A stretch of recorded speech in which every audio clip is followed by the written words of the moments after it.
So yes, my husband had an affair. I never wanted to come to social media with this. I have honestly just been giving it to God and going to therapy. So yes. You need to sit down and relax and let's watch the story time together. This woman came online and told us that her husband had an affair.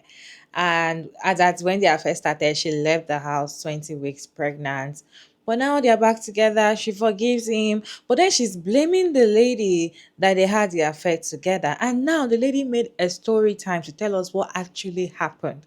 I feel like that is where the whole issue started because she actually brought receipt to tell us how she and the man, how they met, how everything happened. The man actually groomed her, manipulated her, deceived her, lied, and all of that. In fact, he essayed her just to get her to sleep with him. Yeah. Let's watch the story time together and I'll see you at the end of the video. My husband had an affair. I never wanted to come to social media with this. I have honestly just been giving it to God and going to therapy. But let's go ahead and address this comment. At the start of the year, my husband came to me and told me that a woman reached out to him on Twitter asking for help with her business. I don't know what it was about the woman. My husband has worked with many other women before this. It was just something about this woman that I was like, babe, I don't know about this. Something just doesn't feel right. And lo and behold, my intuition was correct. Said business relationship ended up transpiring into something more. When I found out that it was transpiring into something more, I fought my husband on this. I tried to get my husband to understand that what was going on was not right and that he was opening a door for him to fall into a sin that was so much bigger than what he was already committing. And because he was not hearing me, I left my home in the middle of the night, pregnant, with nothing. And it all spiraled out of control. And maybe this is where my downfall comes into play, because maybe had I not left from the house, maybe had I fought my husband a little bit harder than I had already been fighting, this relationship would not have advanced in the way it did. My husband sought comfort in this woman. She was giving him something that I was not giving him in those moments. I was definitely being quarrelsome because I just was trying to pound into his head, like, you're gonna fall, you're being tempted and you're going to fall. When I left, he fell. Now, I cannot speak on that. That is not my testimony to speak on. And I'm just going to leave that there. In that, I decided to stand for my marriage still, and I decided to go with reconciliation rather than divorce. I never defended my husband when it came to him having said affair. I fought my husband. Like I said, I left my house 20 weeks pregnant in the middle of the night with nothing but the clothes on my back because I was so against what was going on. I don't use godly character to hide any darkness. I speak on all the time how my marriage is not perfect. I am not a perfect person. I do use godly character in sense of extending forgiveness to my husband, extending grace to my husband, as well as the woman who was involved with the affair. I did speak to her. I spoke to her on the situation. I told her how I wanted nothing more in life but to be a wife and a mom, and how I felt like that was being attacked. I spoke life into her. I told her that she was a beautiful woman, and I didn't understand how, we were falling into what we were falling into. My husband does not abuse me. You may have seen me and my husband arguing. My husband and I were arguing as a result of the affair that was going on between you and him. But to say that my husband abuses me is a little bit extensive. And lastly, to say that I have no identity outside of my husband, I just gained one of the biggest identities that I could have possibly ever imagined. I am trying to navigate this journey of motherhood while also being a wife. And it's one of the things that I prayed for so hard. And I just feel like it's been taken away from me just because of this whole scandal. I feel like I've honestly just been living in a vortex. This literally began at the start of the year, and it's currently almost the end of the year. And here I am being harassed by this woman because my husband told her that he had to cut off the affair. As soon as the affair was cut off, it just spiraled into us being these horrible people and saying that we're trying to grow. Yes, we are trying to grow. Yes, we are trying to grow. We are trying to become stronger in our marriage, and I'm trying to, it's just so much. Just so many allegations that are being made and so many lies that are being spewed from the numerous accounts that have been harassing me that this woman has been making.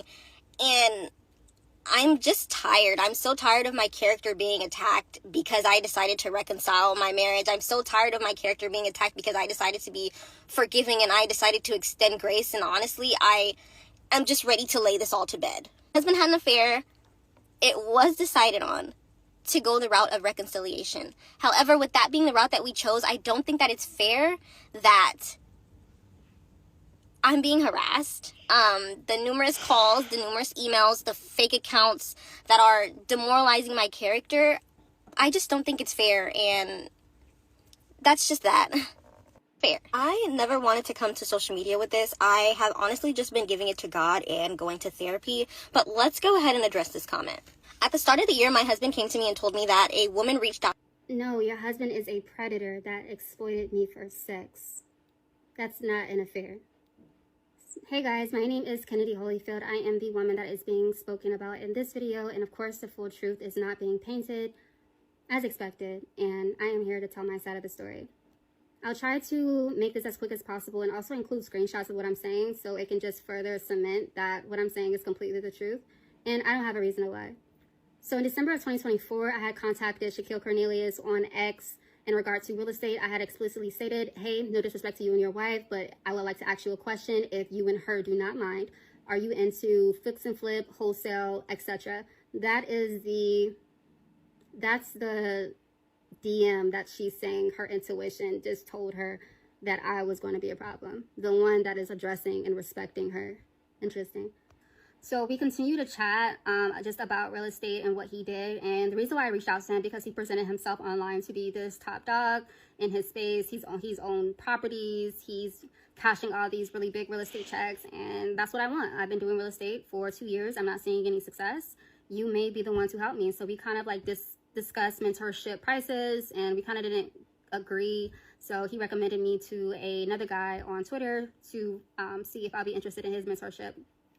And after that, I did not speak to Shaquille ever again, and I was never going to speak to him ever again, because what I wanted was null and void. I wanted to see if you could help me with real estate. You couldn't. That's it. There was nothing else to talk about. Fast forward, in February, he reached back out to me asking me, what did I decide to do with real estate? And I had told him I went my own path. I realized real estate may not just be for me. I'm very good at data. I can do analytics. So I started my own business called Retailytics. Here's my website. What do you think about it?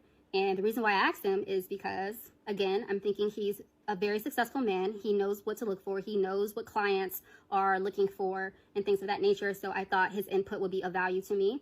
And he did give me a few tips. And then he also mentioned that he has been doing work with this company named Node, and that he could use my services.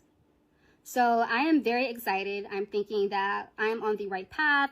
I had just graduated college. I just got my bachelor's degree, and I was just starting to find my way in the world and figure out what it is I wanted for my life. And the fact that he was so willing to be my client, I was thinking that this was a sign from God, that I am on the right path and that this is what's meant for me. So after that, the conversations moved from the DMs to our numbers, and we exchanged numbers. We got on 2 Zoom calls, and I think, well, 1 Zoom call and 1 Google Meet. And then afterwards, I sent him my resume, I sent him my work schedule, and then I was also sent a business contract that I requested. I requested the contract. He didn't want to. He didn't want that formality, which was like the first red flag that I, you know, don't judge me, guys. That was the first red flag, but he sent me a contract so I could start working for him. I'm going to try to speed run through this so quickly because the full story is so long. She gave like a very vague narrative about what happened, but the actual story is very more complex than just this. Oh, I mess with her, man. No, your husband is a predator. Let me tell you why. So after giving me this contract, the flirtation started very subtle. It was very, very subtle. It wasn't overt. But it was just like, relax. But I'm thinking that he's this big millionaire. I want to impress him. He might, introduce me to some new clients. So whatever. Anyways, we continue. He invites me to Dallas, Texas, because he said there's a benefit going on. And at this benefit, I'm thinking it's going to be suit and tie, women dressed to the dime. It's going to be, like, that's how he painted it, how it's going to be like these top hitters there, these successful people there that you can network with. And he was basically telling me, I want to show you to Dallas because I want to show you the potential that you have, the lifestyle that you are capable of achieving, because you are great, essentially. And I'm falling for it because I've been stuck. I felt for like a very long time. I'm not getting success in real estate like I had planned. So once I moved to data and this is happening, I'm just like, okay, like God is just, making things work for me. So I bought my ticket to go to Dallas. Probably like the next day or 2 days or so, he's just like, Kennedy, you have a boyfriend, do you? I'm like, yeah, I do. He's like, oh, you weren't going to tell me that? I'm like, why? Like, that's not your business. You're my employer. This is a professional relationship. It's not your business. And he's like, does your boyfriend know you're going to Dallas? I'm like, yes, he does. And he's just like, oh, well, if you were my girl, I wouldn't want you going to Dallas. Like, that was a third red flag. Because why are you even thinking like that? If this is a professional relationship, why are you even thinking that way? So anyways, that happens. Then we kept circling back on the boyfriend. He brings up my boyfriend again. He starts asking me questions about him. I mistakenly tell him my problems in my relationship because he asked, and about how we're not on the same page right now in regards to like where we want to be in life and what we want out of life. So I'm telling him these things, and he's just like, oh, like, I'm so tired of black women not getting the lifestyle that they deserve. You only have to tell a man once. If you're really the woman for him, you only have to tell him once. A man is only going to change if he wants to, all this stuff, right? Just planting seeds of doubt in my brain and in my mind about my relationship and making me feel like my partner is not good enough.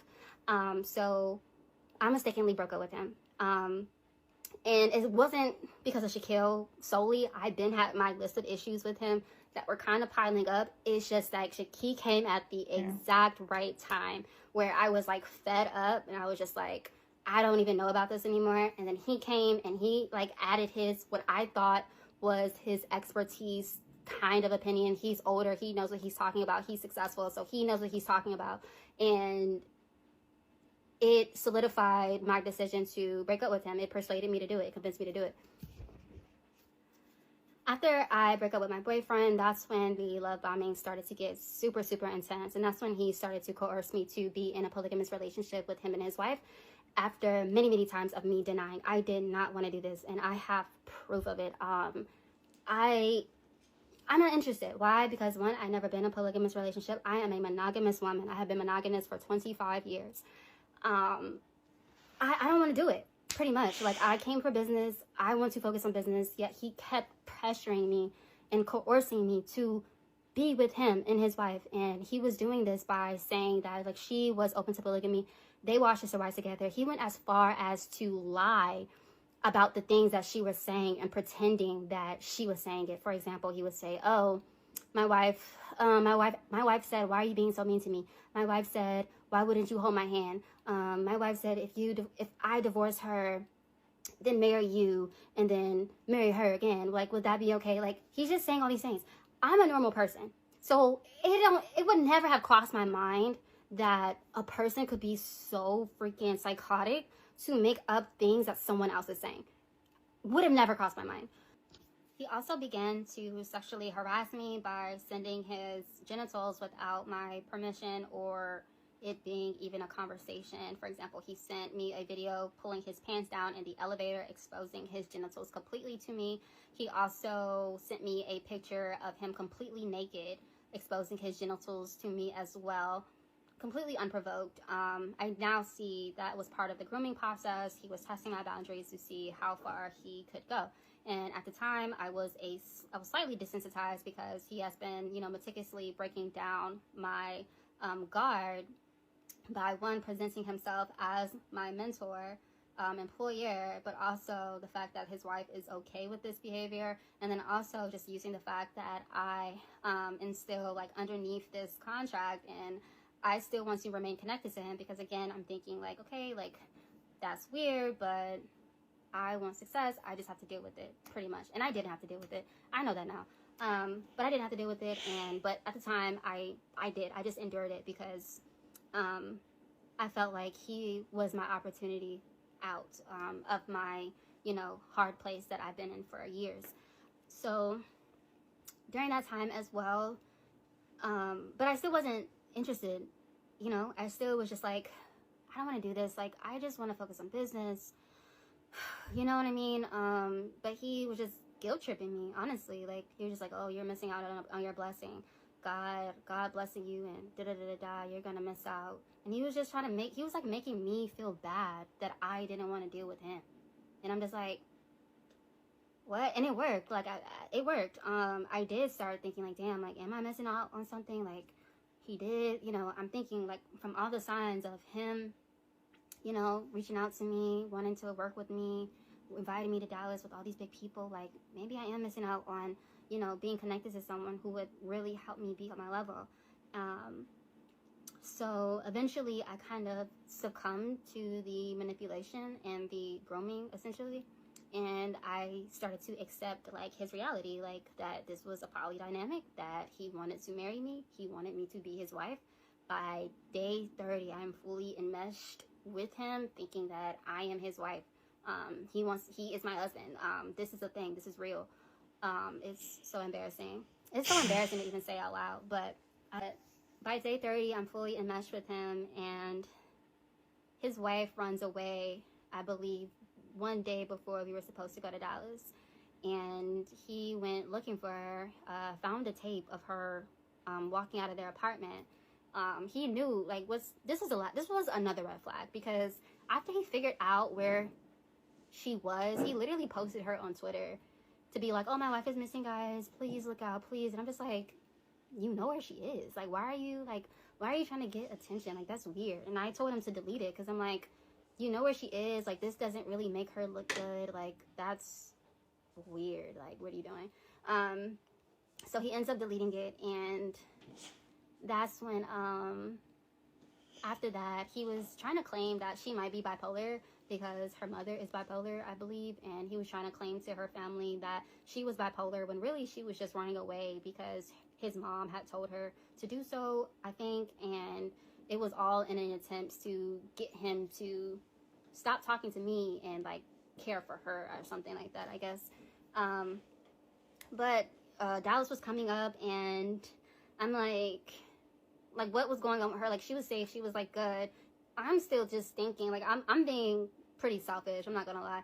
I'm being pretty selfish, I'm being, like, a little self-centered, because I'm like, I want to go to Dallas, because this man is promising me that he's gonna, like, change some things. I'm gonna get around the right people. I'm like, this is an opportunity. Like, I didn't want to lose out on it and miss it. And at the same time, he's telling me, like, oh, I still want you to come. I would still love for you to come. Like, the devil is trying to stop us from meeting. The devil he's referring to is his wife and his family. Like, it's so disgusting now that I, you know, see everything for what it is. She also doesn't mention in her video about how I felt bad the entire time. That man didn't give a, okay? He's telling me not to feel bad. She doesn't say that, though. Wonder why. So I get to Dallas. It's like 10:52. We go out. We get some appetizers, get a pizza, whatever. And after that, we come back home. I think we went somewhere else. But no, whatever. It doesn't even matter. We went out, and then we came back home. And I take a shower. I put on my nightdress. I put on a bonnet. And I'm just in bed. Not to mention, I didn't even mention this, that before we went to Dallas, I wanted separate hotel rooms. I did not want to be in the same hotel room as him. But he made me feel guilty about doing that. Like, are you sure you want separate hotel? Do we really have to do that? And I'm just like, I guess not. You know, just being a people pleaser. So yeah, I take a shower. I put on my nightdress, put on my bonnet, and after I take a shower, he goes take a shower. I'm just laying there, y'all. Like, the bed is vertical. The bathroom is, like, to the left. I mean, to the right of the bed. I am just laying on the bed like this, because I am in Dallas, and this is my first time ever meeting this man. I'm thinking that, like, you know, he is, like, my partner, but at the same time, like, I don't really know him. Like I'm like, kind of having that cognitive dissonance. Like, you know, he says these things, but at the same time, I don't know this man. So I am just laying there like this. He comes out the shower this way. He comes out the shower. He gets here. Like, he comes out the shower from here, gets on top of me from here, pulls my dress up, pushes my legs back. Sorry, not to get graphic.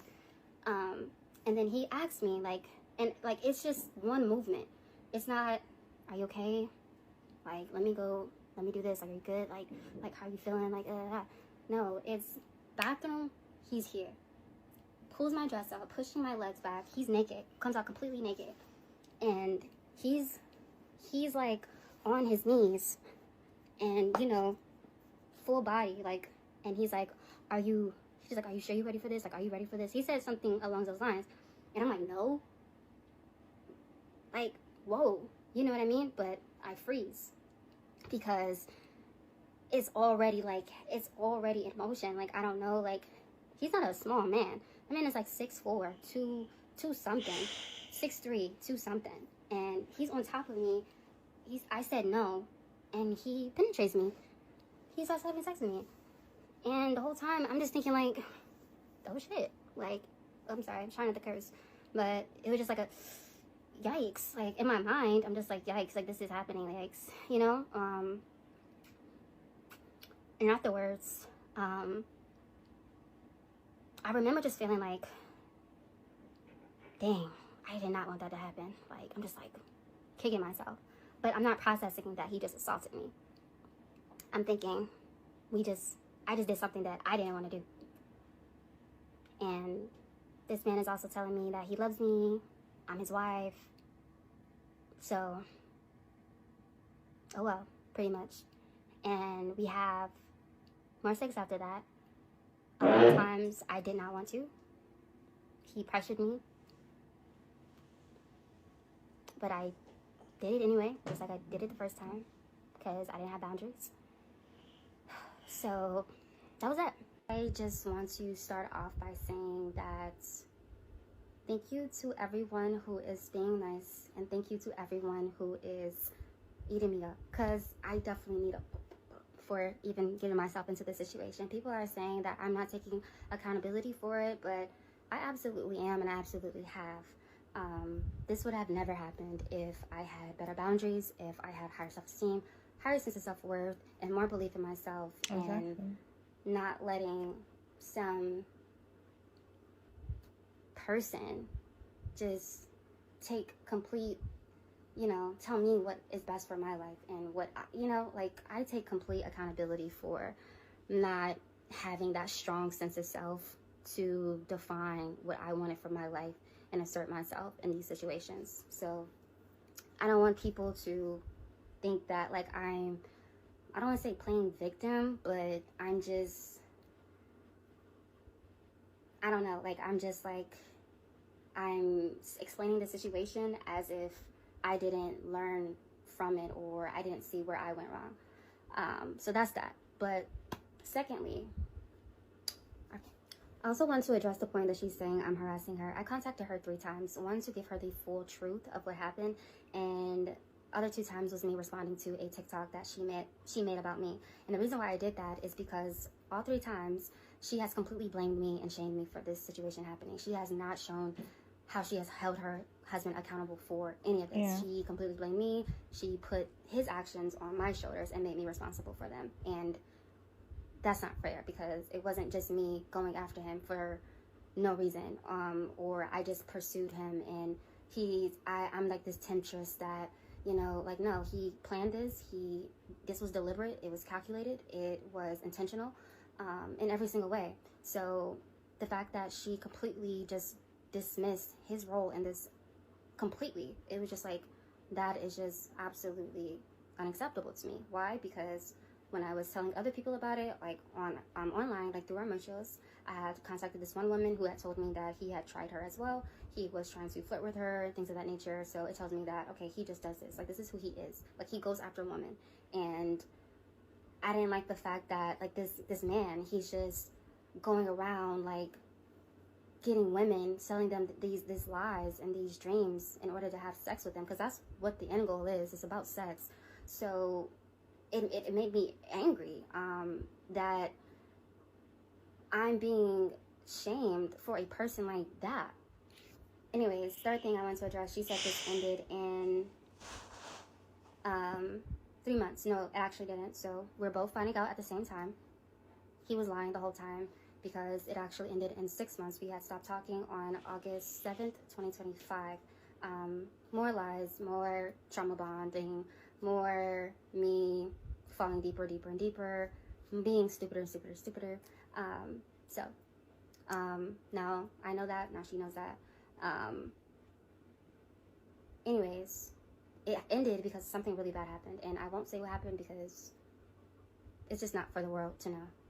People are mean on the internet, and something really bad happened, and like, he just needed space, whatever. His space meant ghosting, so he ended up ghosting me, and I'm still very livid about the situation at hand, because I'm like, you need to be accountable for this. Like, you need to you need to take responsibility for what you did. And he wouldn't, essentially. So I'm like, okay, I'm filing a lawsuit. So I'm like gathering evidence to file my lawsuit against this man. I'm going through all of our messages, and I'm saying how I did not want to have sex with him multiple times. And I'm just like, why do I keep saying this? Like, why am I just saying this so casually? Like, that's weird. So I'm like, was this assault? Like, I wasn't completely like sure at the time. I didn't want to just go around telling people that he essayed me. So I had called a essay hotline, and I had talked to 2 advocates about what happened, and they confirmed it. Like, yes, that was essay. So I'm like, wow, now I am like triple livid, because I'm like, I was getting essayed that whole time, like all these times where he's just like doing what he does, and it happening like that wasn't like normal interactions. So she confirmed it, and then also, like, as I'm talking to all of these legal professionals about this lawsuit, like, they're confirming it as well. That was essay. So now I'm like super angry.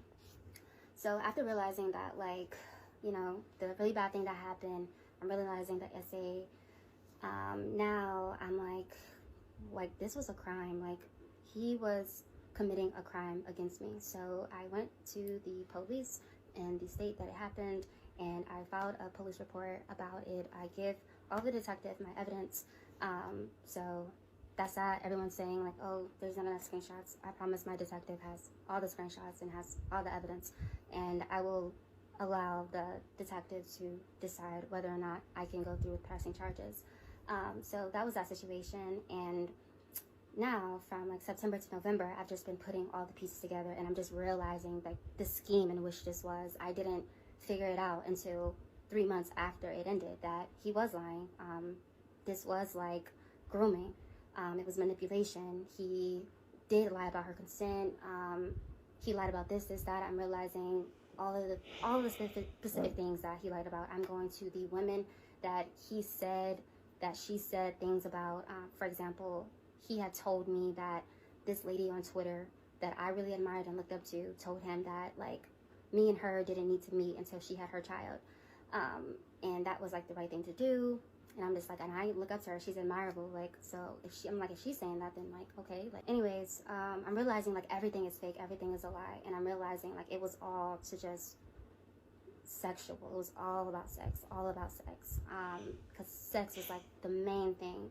And I'm realizing everything was not true, it was fake. So that's why I am angry now. Like she said, she's mad that it ended. I'm not mad that it ended at all. Like, I do not want a person like that whatsoever.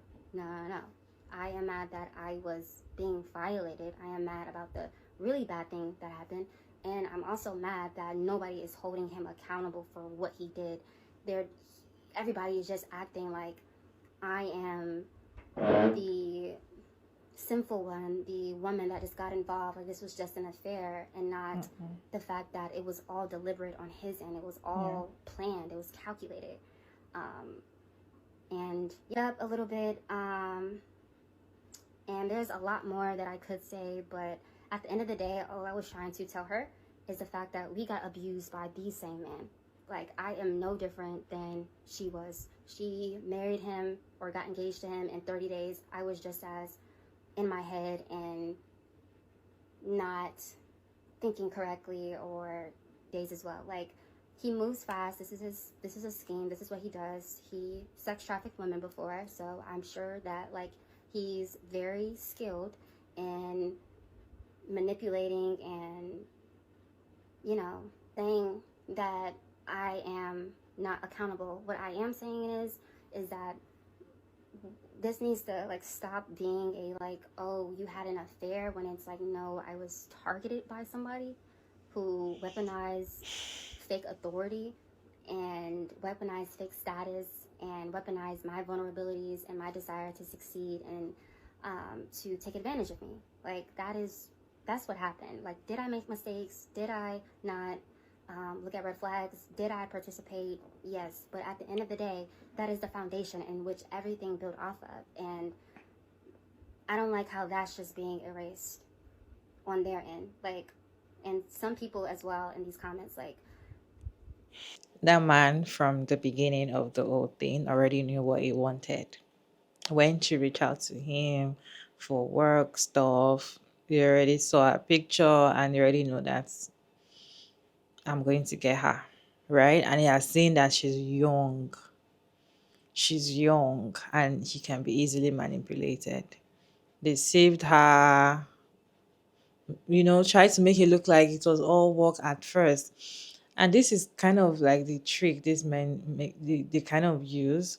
They want you to feel safe with them and make it look like, oh, it's just work. Or they tell you, oh, no, we're not going to have smacks. Oh, no, I don't want anything from you. I'm married, or my wife is okay with it.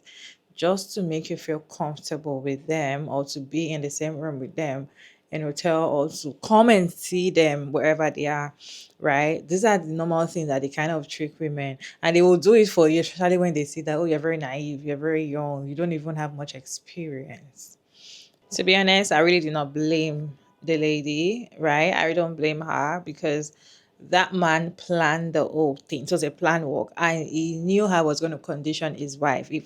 I have a feeling he knows that his wife was not going to leave him, because if you said you left 20 weeks pregnant, why did you go back? Like, he knows you're going to come back, right? So he already know, he has conditioned you, he has programmed you, he has groomed you to how he wants you to be. So he already know the things that was going to be telling his wife, and he already know the things he has planned to tell the girl, right? So he can get her to sleep with him, even though she doesn't want to.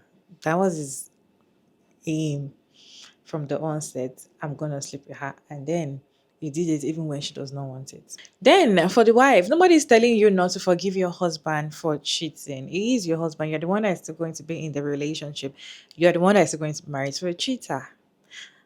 But the thing that because when you listen to the wife spoke in the beginning of the video, she was kind of making it look like the lady was the problem. Oh, she reached out to my husband. I already know that there was a problem. I felt something. Oh, he was going to fall for the trap. She's kind of making it look as if it is the girl's fault that all of this is happening. And I want to just say, if your husband is cheating on you, or your husband had an affair, and you are only blaming the girl, something's wrong with you as a wife, because most of the time it's your husband that is the one that initiated the whole thing. So if you feel like he's the girl that is a problem, oh, she was one that seduced my man, or she was the one that came on top of him, she was the one. If you're going to blame the woman, blame the man as well. The same thing, you have to blame the man. And if it looks like she didn't actually listen or kind of want to talk to the girl to know what is going on, or she wants to just try to make it look like, oh, I'm going to talk her out of it. I'm going to make her feel like she's a young girl. You have a future ahead of you. I've always wanted to be a wife and a mother. Because you've always wanted to be a wife and a mother, you will definitely put yourself through all of this. And for you to take your husband back after all of this, he's still going to do more of this. And your husband is kind of person that this is even a terrible cheater. He's not somebody that just want to do it and just no, he's somebody that we plan it. It's a plan work. And that's even dangerous because he was looking at young girls that he can actually manipulate and plan and sleep with. And that is the same man they're coming online to come and defend and saying that, oh, God told you, blah, blah, blah, you will see accept. Nobody's telling you not to forgive your cheating husband. Nobody's telling you not to go back to the relationship. But don't make it look like it was only the girl's fault that the whole thing was happening or the affair happened. It was not only the girl's fault. It can never only be, even if I have not listened to the girl part of the story, you cannot tell me it was only the girl's fault and that is why your husband had an affair. Your husband fell for the trap or it was the devil or whatever. It's not possible. Your husband actually played parts in that affair and it was not the devil. You guys, what is your take on this video? Can you share your thoughts about this video down in the comment section? Respectfully, as always, Sugar Mary David, and thank you so much for tuning in today's video. I hope you enjoyed this one. Please like and share and subscribe, and I'll see you in my next one.